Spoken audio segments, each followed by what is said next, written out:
ऐसे रत्ने ते परती नित्यावतेची गलोनीरा. स्वर्गनयनाचे आपण उत्तरायणाकडे वाटचाल करत आहोत. अंतिम टप्प्याकडे आपला आता प्रस्थान सुरू आहे. मगाशीच आपल्या भाऊनी सांगितलं की तिघेजण पांडव हे पडलेले आहेत, नकुल, सहदेव आणि द्रौपदी, बरोबर ना. तर हे तिघेजण पडल्यानंतर खरोखर प्रत्येक दुःख होणारच असतो. त्यामुळे अर्जुन, भीम आणि धर्मराजा हे आता जास्त शोध करत आहेत. धर्म बोले कैवरे करुण म्हणे संग्राम जातो दोघे जण. आता धर्मराजाला फार मोठं दुःख झालेलं आहे, कारण धर्मराजा हा श्रेष्ठ बंधू असतो आणि सर्वांचं बघा, श्रेष्ठ बंधू बोलल्यानंतर सर्वांचं जे काही सांत्वन असतं ते धर्मराजाला, कारण वडील भावासारखाच त्यांचं जीवन जगावं लागतं त्याला. आणि त्याप्रमाणे प्रत्येक गोष्टीमध्ये राजाने आपल्या बंधूंना भेट दिलेला आहे. आणि एक संकट आली, त्या संकटामध्ये सुद्धा तो आधी खांबासारखा उभा राहिलेला आहे. आणि अशा प्रकारे हे तीन भाऊ आपले गेल्यामुळे धर्मराजा आता खरोखर दुःखी कष्टी झालेला आहे. दैवा माझा खंड जाण भाषे मदपाशी. आणि सहदेवाबद्दल धर्मराजा बोलतात की ज्या वेळेला आम्हाला कुठली जर अडचण लागली तेव्हा असं कोणतं संकट आलं किंवा पुढचं काय भवितव्य कसं आहे हे जर आम्हाला जाणून घेण्याची जर इच्छा झाली तर सहदेव आम्हाला साथ व्हायची. परंतु आता असा हा सहदेव आमच्यातून निघून गेलेला आहे. त्यामुळे धर्मराजा खरोखर दुःखी कष्टी झालेला आहे. त्या दुःख्याचे श्रमला म्हणून नपुसत आधी गेला. तर धर्मराजा बोलतात की अनेक प्रकाराने आम्हाला सहकार्य केलात आणि अनेक प्रकार प्रसंगानुसार आम्ही तुला विचारत होतो की बाबा सहदेवा की पुढचं भवितव्य कसं आहे किंवा पुढचं संकटावर मात कशा प्रकारे करता येईल, अशा अनेक गोष्टींचं ते नियोजन करत होतं. आणि मग मात्र असं केल्यामुळे धर्मराजा म्हणतात की तू आम्हाला काय कंटाळलास का किंवा तू त्रासलास का, अशा प्रकारचं भाष्य आता धर्मराजा करत आहे. ऐसे बोले तो भीम बोला आणि हे संभाषण चालू असताना खरोखर की एक मिनिट आता आपल्यातून निघून जात आहे. वाट कुठली आहे? स्वर्गरोहणाची. आणि स्वर्गरोहण म्हणजेच कसं तर अंतिम सत्यापर्यंत पोहोचण्याची वाट आहे, अंतिम सत्याच्या मार्गाकडे जाण्याची वाट आहे. अंतिम सत्य म्हणजे काय तर अंतिम सत्य म्हणजेच या परब्रह्माची अनुभूती, परब्रह्माचं मिलन, परब्रह्माचं दर्शन. आणि हे सर्वजण त्या वाटेकडे चालले होते. परंतु ज्याच्या नशिबाला जे आयुष्य आलं त्याप्रमाणे ते प्रत्येक जण आपल्या या यात्रेमध्ये जात असताना खसरत आहे. फक्त आता द्रौपदी गेली, सहदेव गेला आणि असा करता नकुल गेला. असं करता करता आता मात्र स्वतः अर्जुन सुद्धा या ठिकाणी खचलाय, असं भीम आता धर्मराजाला सांगत आहे. ते ऐकोनी भीमाचे वचन दुःखे वृतो पाय धर्माचे मन. आणि हे ज्या वेळेला शब्द ऐकलं कोणी तर धर्मराजाने ऐकलं भीमाचे शब्द, त्यावेळेला धर्मराजाला फार मोठं दुःख झालेलं आहे. धर्मराजा आता दुःखा सागरामध्ये पूर्ण बुडालेला आहे. आणि तो काय आता बोलत आहे? म्हणे हा देवा मंडन आधी गेले आमचे राम. आता खरोखर मंडन म्हणजे माझा सहाय्य करणारा, मला म्हणजे प्रत्येक घटनेमध्ये प्रत्येक प्रसंगामध्ये उपयोगी पडणारा असा कोण होता तर अर्जुन होता. तसं बघायला गेला तर कुरुक्षेत्रावर अर्जुनाला भगवंताने गीता रूपाने ब्रह्मज्ञान दिलेलं आहे. भगवंतानी त्याला माया ब्रह्माच्या पलीकडे नेऊन सोडलेलं आहे अर्जुनाला. ज्या वेळेला कुरुक्षेत्रावर युद्ध झालं त्यावेळेला त्या ठिकाणी अर्जुन गलितगात्र झाला होता. आणि गलितगात्र एवढा झाला की त्याने धनुष्यबाणच उचलायचं सोडून दिलं. कारण एवढंच, कारण समोर काका मामा चुलते सर्व काही दिसत होते. आणि मग त्याच्या मनामध्ये माईक भाव आला, मायेचा एक पडदा तयार झाला की समोर माझ्या काका आहे, समोर माझ्या मामा आहे, द्रोणाचार्यासारखे गुरु आहेत, कृपाचार्यासारखे खरोखर जे वडीलधारी माणसं आहेत, अशा त्यांच्यावर मी शस्त्र कसं चालू. त्यावेळेला हा जो मायेचा भ्रम जो आहे तो भ्रम कोणी दूर केला तर भगवान श्रीकृष्णाने. कशाच्या रूपाने तर गीता रूपाचं ज्ञान सांगून की तू मारविता कवन मारविता मी एक जाण, अशा प्रकारचा त्याला उपदेश केला की अरे अर्जुना, तू समजतोस की मी मारणार आहे पण तू मारणारा नाहीस, तू तुझं कार्य कर, तुला खऱ्या धर्माची आवश्यकता आहे. आणि त्यावेळेला खरा धर्म कोणी सांगितला तर भगवान श्रीकृष्णाने अर्जुनाला सांगितला. आणि धर्माची व्याख्या करताना अर्जुनाने भगवान श्रीकृष्णाने त्यांना सांगितलं की धर्म, तू ज्याला धर्म म्हणतोस, तू ज्याला तुझा धर्म म्हणून म्हणतो मी यानं कसं मारू किंवा हा पाप होईल किंवा हे पुण्य होईल, हे तर म्हणतो तो धर्म ऐक तू. त्वमेव शरण गच्छ सर्व भावेन भरता तर प्रसाद प्रशांती भगवद्गीतेमधले होय आहे. तर प्रसाद प्रशांती स्थान प्रशिक्षी शाश्वतम सर्व धर्म परित्यज मामेकमं शरणं व्रज. अर्जुना, हा तुझा धर्म आहे. अर्जुना, अरे हा तुझा धर्म आहे आणि हे गीता ज्ञान की तू मला शरण ये, माझ्या आज्ञेने वाग. तू तुझ्यात्व जे आहे, तू ममत्व आहे, मी करता, मी ठेवता, मी खाता, मी पिता, हे तुझं जे मीपणा आहे किंवा ममत्व आहे ते सोडून दे आणि करता मी आहे ती जाणीव ठेव. हे भगवंताने गीता ज्ञान ज्या वेळेला अर्जुनाला त्याचा भ्रम दूर झाला आणि मग त्यावेळेला शरणाला त्यावेळेला त्याला हे ब्रह्मज्ञान दिलं, स्वस्वरूपाची ओळख करून दिला. असा अर्जुन आज मात्र माझ्यातून निघून गेलेला आहे की ज्याने खरोखर असं मोहनाचं कार्य केलं, सारस्त्य केलं श्रीकृष्णाच्या रथावर. त्यावेळेला त्या धर्मराजाला फार मोठं असं दुःख झालेलं आहे.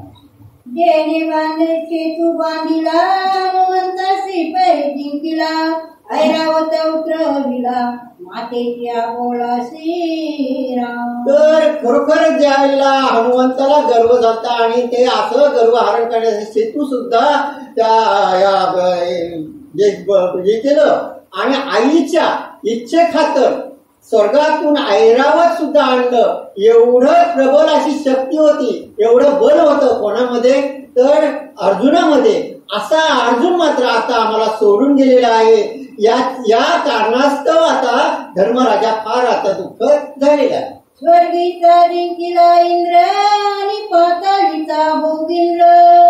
स्वर्गीचा इंद्र, ज्याला देवांचा राजा इंद्र म्हटलं जातं, ते इंद्र सुद्धा ज्याने जिंकलेला आहे. आणि पाताळातला भोगिंद्र असे म्हणजे जेणेकरून तो कोण कसा होता अर्जुन, तर जगत जेता होता.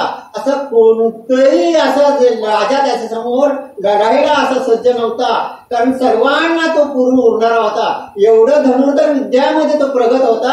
असा अर्जुन आज आम्हाला सोडून गेलेला आहे. म्हणून धर्मराजाला फार मोठं दुःख झालेलं आहे. मृत्यूलोकीचा अनुभवर आणि ज्या वेळेला राज्याभिषेक सोहळा असतो त्यावेळेला पूर्वीच्या काळी अश्वमेध यज्ञ म्हणजे त्यावेळेला घोडा सोडला जातो आणि ज्यांच्या तोंडात म्हणजे लढण्याची किंवा प्रतिकार करण्याची शक्ती असेल त्यांनी तो घोडा अडवायचा. आणि असाच घोडा सोडला, परंतु कोणाचीही हिंमत झाली नाही की पांडवांचा घोडा अडवण्याची. एवढं प्रबळ असं त्याच्यामध्ये बल होतं, एवढं प्रबळ अशी शक्ती होती. अशा प्रकारचा अर्जुन आज आम्हाला सोडून गेलेला आहे. म्हणून धर्मराजाला फार मोठं असं दुःख झालेलं आहे. देणे त्रैलोक्य जिंकले पायी, ऐसा बली अनेक नाही. ज्यांनी त्रैलोक्यामध्ये सुद्धा जय मिळवलेला आहे की त्याला असा आव्हान करणारा, अर्जुनाला आव्हान करणारा असा कोणीही नव्हता.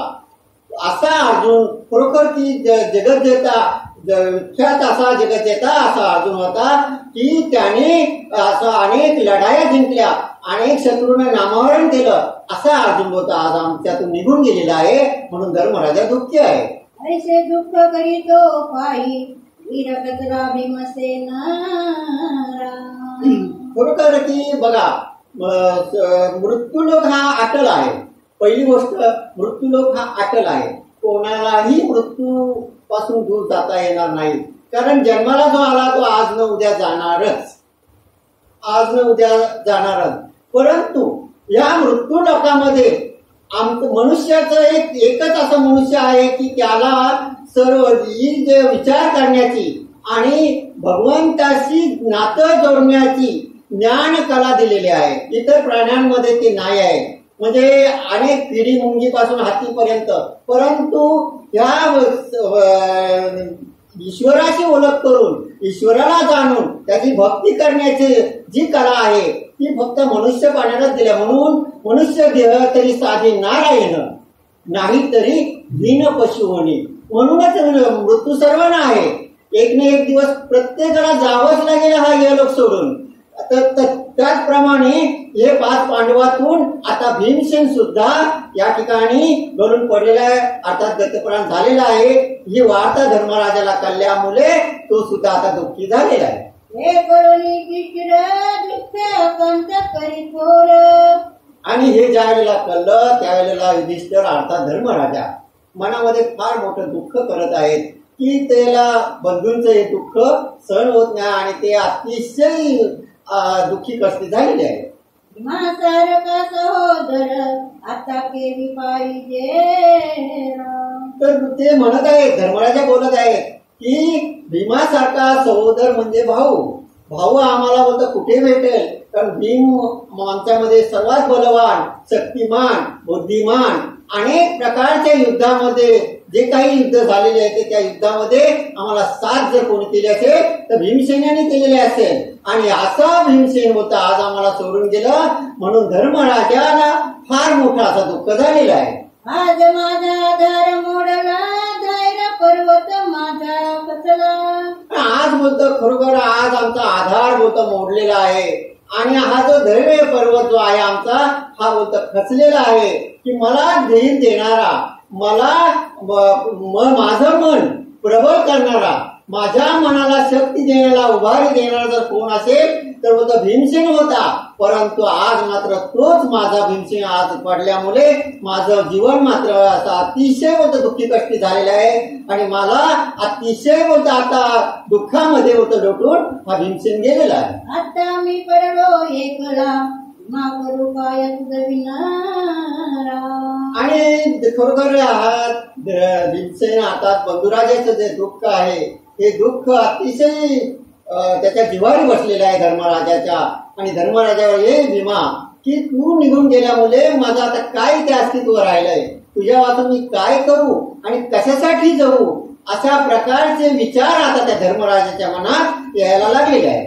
गे बंधू गेले निमोनी, परिपाठीची तू होतास म्हणून. आता 3 बंधू माझे निघून गेले, मला दुःख झालं नाही, झालं असं नाही, परंतु एवढं दुःख मला वाटलं नाही, ते एवढं माझ्या मनाला लागलं नाही. पण धर्मराजा आणि बंधुराजा की तू मात्र गेल्यामुळे मला फार मोठं आता दुःख झालेलं आहे. मी मात्र आता पूर्ण हातभार झाले, गळून पडल्यासारखं माझं जीवन झालेलं आहे. अशा प्रकारचा धर्मराजा आता स्वतःच्याच मनाशी आपलं दुःख, बंधूंचं दुःख व्यक्त करत आहे. मी म्हणी होते भीमसेना. माझ्या मनामध्ये एक ध्येय होतं आणि त्या ध्येय म्हणजे तुझा आधार. तुझ्या आधारावर माझं जीवन चालत होतं की मला जर कुठे जायचं, युद्धावर जायचं झालं, कुठला निर्णय घ्यायचा झालं, काही करायचं झालं तरी मला वाटायचं की माझ्या बंधुराजा भीमसेन हा माझ्या पाठीचा आहे. त्यामुळे मी कशालाही घाबरत नव्हतो, कारण माझं आत्मबळ जर प्रबळ करण्याचं काम जर कोण करत होता तर भीमसेन राजा म्हणजे अर्थात भीम राजा तुम्ही करत होता, असा धर्मराजा बोलत आहे. कडी आधी पाठी पडली ओस, आता माझी तुटली आस. आता माझी जी पाठ होती एक प्रकारचा पाठीचा आधार होता. आता इथे बघा, आपल्याला 5 पांडव स्वर्गरोहणाकडे वाटचाल करताना जात असताना प्रत्येक जण ठरलं आपल्या देहावर्षी सुद्धा ते आहे स्वर्गरोहण. तर देहावर्षी कसं तर बघा, द्रौपदी रूपी सौंदर्य आपलं ज्या वेळेला आपण बालपणामध्ये असतो त्यावेळेला किती नाजूक असतो, एवढं नाजूक असतो की गोंडस बालासारखा आपण वावरतो. आई आपले हट्ट पुरवतो, काका मामा चुलते आपल्याला उचलून घेतात, खांद्यावर घेतात, खेळवतात, बाळवतात. जसं जसं वय होतं तरुणपणात येतो. आणि आता हे गोंडसपण आहे, तरुणपण आहे ते पहिलं निघून जातं आपलं, जसं वृद्धपण येतो तसं. आता द्रौपदी हे सौंदर्याचं प्रतीक आहे. ही द्रौपदी निघून गेली त्यानंतर आपण तरुणपणामध्ये निर्णय घेण्याची आपली क्षमता असते. आपल्याकडे एक कार्यकुशलता असते. ती कार्यकुशलता नकुलासारखी असते आणि नकुली सुद्धा आपल्या जसं वृद्धपण आपल्याला येतं ते निघून जातं. आणि आपण ज्या वेळेला जाणते होतो म्हणजे लग्न करून मुलं बाळ होतात त्यावेळेला आपण भविष्याची चिंता करतो की माझ्या मुलांनी कसं वागायचं, माझ्या मुलांनी काय करायचं, माझ्या संसाराचं राहाडगाडगं कशा प्रकारे चालायचं, मला काय करायला पाहिजे, कशा प्रकारे जीवन जगायला पाहिजे, हे भविष्याचं आव्हान स्वीकारण्याची क्षमता त्या वयामध्ये जास्त येते. म्हणजे सहदेव तोही खचला, जसं वृद्धपण येतो तेही खचलं. नंतर शरीर बलाढ्य असतं, वृद्ध म्हणजे भीमासारखं बलदंड असतं, हिंमत असते, पण जसं वय होतं तसं ते सीम पावतं. म्हणजे त्याच्यामधलं जी शक्ती असते ती निघून जाते. म्हणजे भीमही खचतो. आणि अर्जुन म्हणजे जी एक तत्व जे ज्याला बाण, एक तत्व ज्याला शब्दबाण बोलतात, म्हणजे निर्णय क्षमता, शब्दबाण अशी अचूक निर्णय क्षमता, अचूक शब्दबाण फेकण्याची क्षमता त्या वयामध्ये असते. आणि अर्जुन रूपाने तीही आपल्यातून जसं वृद्धपणामध्ये जातो तीही निघून जातोय. तर हे शरीरावरून हे आहे 5 पांडवांचं जीवन. तर अशा प्रकारे भीमसेन सुद्धा आता या ठिकाणावर निघून गेलं आणि त्यामुळे धर्मराजाला आता त्याची फार मोठी दुःख झालेलं आहे. उदास भीमसेना तुझ विना. आता धर्मराजा म्हणतात, आत्माराम बोलतोय आपला, की अरे तुम्ही मला एक सोडून गेलात आणि मला सगळी दिशा आता उदास वाटत झालो, मी एकदम थकलोय, आता मी एकटाच आहे, असं मला एकल वाटायला लागलंय. अशा प्रकारे धर्मराजा आता तो मनाशी बोलत आहे. अरे मी आता करू काय, नसावे हा दुःख वारू. आता हे एक सोडून जायला लागलेत मला, ते भगवंता स्वतःच्या मनाशी तो दुःख करते. मी आता काय करू, कुणाला हात मारू, कुणासाठी जगू, अशा प्रकारचं दुःखमय असे मनस्थितीमध्ये धर्मराजा आता शोक करत आहे. तू सहोदर पैसा टाकून गेलासी.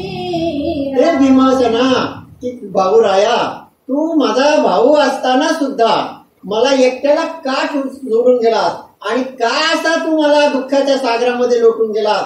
अशा प्रकारचं दुःखमय शब्द आता धर्मराजा त्या भीमाबद्दल सात्वन दुःख व्यक्त करताना बोलत आहे. एवं प्रकारे युधिष्ठिर बंधूचे दुःख करीती अपार.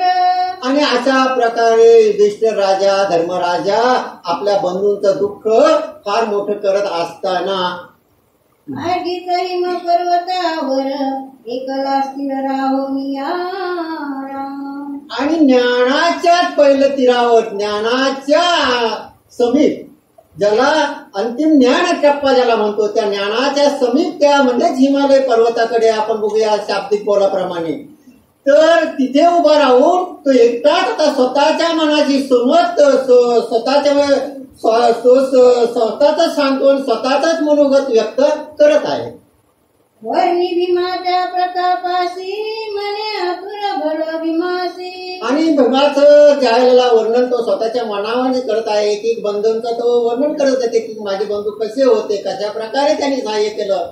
भीमसेन सुद्धा माझा किती आवडता होता आणि केवढा प्रबल होता, त्याच्यामध्ये केवढी शक्ती होती, अशा प्रकारचं वर्णन आता तो करत आहे. दुर्योधनासी एकटी गाय पुरे केला. अहो एवढंच काय, ते धर्म या भीमसेनाने एका गदेने दुर्योधनाला घायल केलं. एवढा प्रबल दुर्योधन, एवढी शक्ती होतं माझ्या बंधुरायाच्या मध्ये होती, भीमरायाच्या मध्ये होती. दुर्योधनाच्या मोक्ष दिवशी तुम्हाला युद्ध झाले भीमासी. दुर्योधनाचा ज्या वेळेला मोक्ष दिवस होता त्यावेळेला त्याने आठवलं, त्याला एक आता क्षण आठवायला लागलाय, कोणाला, धर्मराजाला. त्या आठवत असताना सांगितलं की मी पाहिलेलं आहे की या मोक्ष दिना ज्या वेळेला अंतिम दिवस आला कोणाचा, दुर्योधना, त्यावेळेला किती घोर असं युद्ध झालेलं होतं म्हणे. एका महाहस्तीसी देवीने काय केले. आणि अशा प्रकारे हस्ती ज्या वेळेला आकाशातलं अनेक गोष्टी त्याच्या आता नजरेसमोर यायला लागलं. एवढं वर्णन धर्मराजा आता त्या भीमसेनेचं करत आहे. वडील हस्ती पड पाये तेव्हा भीमे गजानी लाये. आणखी सुद्धा एक आठवण त्याच्या मनामध्ये आले की ज्यावेळेला हाती त्याने भिडकावले, ते गगनामध्ये विहार करत फिरत आहेत आणि ते खाली यायला लागले, त्यावेळेला सुद्धा त्याने एका भीमाने एका गदेने पुन्हा त्यांना तिकडे आकाशामध्ये पाठवलं. एवढी त्याच्यामध्ये शक्ती होती. हे अद्यापी वायू चक्री पाहे कलेवरी दोन्ही फिरताती. आणि खरोखर ती धर्मराजा बोलत काही की अजूनही ते वायू चक्रामध्ये फिरत आहेत. एवढी प्रबल आणि एवढा ताकदवान जर कोण असेल तर माझा भीमसेन असेल, माझा बंधुराजा असेल, असं धर्मराजा बोलत आहे. ही आधी पूर्वीची कथा व्यास कथून गेला होता. तर स्वतःजन ही जी कथा आहे ती कथा नसून त्याच्यामध्ये विवेचनाचा भाव आला. आत्मपरीक्षण, आत्मविवेचन, आत्मसाक्षात्कार ज्याला म्हटलं जातं, तो भाग महत्वाचा आहे त्याच्यामधला. की हा जो कथा आहे, पण कथेतून जे सार आहे, कथा का श्रवण करायची, तर आमच्या अनेक प्रश्न असतात जीवन जगत असताना. त्या प्रश्नांची उत्तर या कथेमध्ये असतात. फक्त आपण लक्ष दिलं त्याचा ज्याप्रमाणे दहीचं मंथन केल्यावर लोणी निघतं, तसंच प्रत्येक शब्दाचं मंथन करायचं. त्यामुळे त्या कथेतला जो लोणी आहे, ज्ञानामृत आहे, तो आमच्या हृदयापर्यंत पाझरतो. म्हणून त्या कथेचा अर्थच असा आहे की जीवनामधली जी व्यथा दूर करते त्याला नाव आहे कथा. तर अशी आजी पूर्वीची कथा होता, अतिशय सुरळ आणि आत्मबोधपर आहे असं ग्रंथकार म्हणत आहे. हरी तेव्हा जन्मेजयाच्या चित्ता अस्वस्थता पडलेली. तर ही कथा सांगत असताना जन्मेजय राजाच्या मनामध्ये अस्वस्थता, अर्थात त्याचं लक्ष नव्हतं. कारण लक्ष जर नसलं तर आमच्या शाळेमध्ये विद्यार्थ्यांचं जर लक्ष नसलं तर विद्यार्थी तो भाग विसरून जातो. किंवा गणिताचा जर एखादा जर नियम सिद्धांत जर आपण पटवत असताना एखाद्या विद्यार्थ्याचं जर लक्ष नसेल तर तो किती जरी आपण त्याला समजावून सांगितलं तरी तो लक्ष नसल्यामुळे तो गणिताचं सूत्र विसरला, गणित चुकलं. गणिताचं सूत्र विसरला, गणित चुकला. म्हणून वैशंपायन म्हणतात की त्यावेळेला जन्मेजय राजाच्या मनामध्ये कुठला तरी वेगळा भाव आला आणि त्यामुळे त्याचं लक्ष विचलित झालं. त्यामुळे त्याचं या कथेकडे पूर्ण लक्ष न गेल्यामुळे उलट हा मोठा अनर्थ घडलेला. धर्माची शोक करिता आणि भीमाचा प्रताप वनित जन्मेजयाच्या तत्काल चित्ता शंकासे पडलेली. आता धर्मराजा आपल्या बंधूंचा श्लोक करतोय आणि त्याच्या मनामध्ये या दुःखाच्या लहरी उठलेल्या आहेत, दुःखमय लहरी उठलेल्या आहेत. आता तसं बघायला गेलं तर दुःखाच्या पलीकडचा होता धर्मराजा, मग तरी दुःखाच्या लहरी का उठल्या, तर अनेक असे प्रश्न निर्माण झालेले आहेत. आता म्हणून वैशंपायन जन्मेजयाच्या मनामध्ये जे दुःख झालं त्याविषयी ग्रंथकार बोलत आहे. धर्म भीमाचे दुःख करी थोर म्हणे आता ऐसा कैसा सोदर. 5 लक्ष वायू चक्र येथे फिरती कलेवरी. आणि 5 लक्ष वायू चक्राचं गणित जे आहे, तर आपण त्यावेळेचं विज्ञान फार पुढं होतं. कारण त्यावेळेस सुद्धा ग्रंथ मी एका ऋग्वेदामध्ये एक श्लोक पाहिला आणि श्लोकाचा मी फक्त भावार्थ सांगतोय की आज आमच्या विज्ञानाने ठीक आहे, चंद्रायन 3 चंद्रापर्यंत गेलं, त्याच्याही पलीकडे मंगलयान गेलं. आता परंतु तो श्लोकाचा भावार्थ असा आहे की सूर्याचं वर्णन त्या सूर्याच्या अंतर्भागामध्ये अति तीक्ष्ण असे नील किरण आहेत की ते नेहमी प्रसरण पावतात आणि एवढं प्रसरण त्याचं त्यांनी वर्णन केलेलं आहे. आता विचार करण्यासारखी गोष्ट आहे. त्या श्लोकामध्ये सूर्याच्या अंतर्भागाच्या किरणांचं जो अतिशय नील किरण, अल्फा गेट असे किरण आहेत ती प्रसरण पावतात. एवढं वर्णन म्हणजे आमचं विज्ञान धर्मग्रंथातून किती प्रबल गेलं होतं. असे अनेक श्लोक आहेत. फक्त आम्ही काय केलं, एक ग्रंथ म्हणून त्याच्याकडे पाहिलं, विज्ञानाच्या दृष्टिकोनातून पाहिलंच नाही किंवा विज्ञानाच्या दृष्टीने ज्ञान घेण्याचा प्रयत्नच केला नाही. त्यामुळे रशियामध्ये आज सुद्धा जी डॉक्टरेट किंवा डॉक्टर होण्याचं जे ज्ञान आहे ते संस्कृत ग्रंथाच्या पार्श्वभूमीवर किंवा संस्कृत ग्रंथाच्या अभ्यासावर तिथे दिलं जातं. माझ्या माहितीप्रमाणे एवढं म्हणजे पाश्चिमात्य देशामध्ये आपल्या संस्कृत भाषा आपल्या धर्मग्रंथाचा उदोदोतोय आणि आपल्याकडे मात्र वेगळ्या पद्धतीने एकत्र ही एक स्वप्न देत आहे. जाऊ दे बाळा, ते भाग नाही आहे, परंतु आमची हिंदू संस्कृती फार श्रेष्ठ आहे. पण त्या नजरेने आपण बघायला पाहिजे, त्या नजरेने आपण विचार करायला पाहिजे. ऐसी ओवी वाटिका ऋषी सत्य वाटले जन्मी जयासी म्हणे ही अगस्त कैसी मात सांगितली ऋषीने. जी काही आम्हाला वायुचक्राची जी मात सांगितली कशा प्रकारे आहे हे होतं आम्हाला पुढच्या ग्रंथामध्ये माहिती पडणार आहे. ऐसे राया कल्पिले दोषाशी मुलाचे व्रले हे काय वर्तले ते सांगे नामा विष्णुदास. विष्णुदास कवी जे आहेत ते पुढील कथा ते कशा पुढे जर काही आम्हाला जर त्याचा भावार्थ कळला नाही किंवा ते अर्धवट ज्ञानात तर आम्हाला ते नाशाला कारण म्हणजे आमच्या मनामध्ये ती जी खोकली आहे ती तशीच राहील, ती राहू नये. म्हणून पुढील भागामध्ये त्याचा संपूर्ण विस्तार होतो तुम्हाला सविस्तर सांगणार आहे. श्रीमन महाभारते सर्वरोहण पर्व कथा पंचमाध्याय.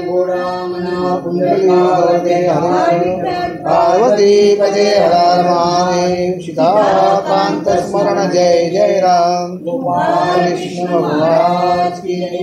पंडरनाथ भगवान की जय. श्री रामचंद्र महाराज की जय. बजरंग बली की जय. कैलासनाथ महाराज की जय. समसंपन्न की जय.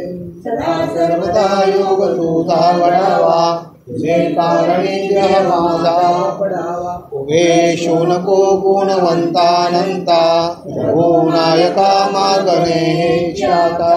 कैलासराना श्वचंद्रमौली रवींद्रनाथा मुक्तीधराई. आरण्य सिंधू भवदुःखहारी. शंभो मदको नतां.